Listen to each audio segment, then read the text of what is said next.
तीन मुर्गियां और चालाक लोमड़ी। किसी गांव में एक सरसब्ज खेत के किनारे तीन मुर्गियां रहती थीं।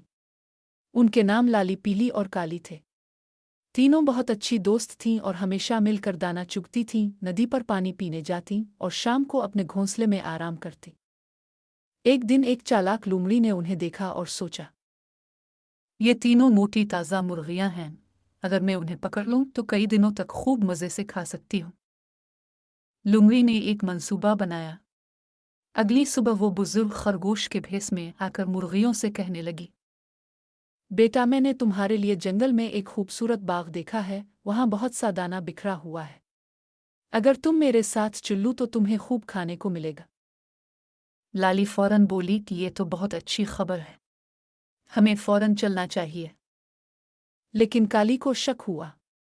इसने कहा, हमें पहले सोचना चाहिए, ये बुजुर्ग खरगोश कहीं देखा नहीं हो सकता है, कोई धोखा हो। पीली भी सोच में पड़ गई और बोली, हाँ, हमें अपनी अक्ल से काम लेना चाहिए।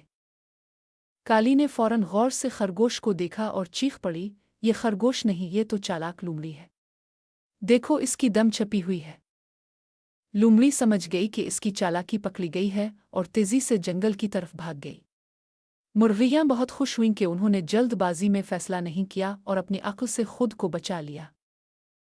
कभी भी किसी अजनबी पर फौरन भरोसा नहीं करना चाहिए और हमेशा समझदारी से फैसला लेना चाहिए।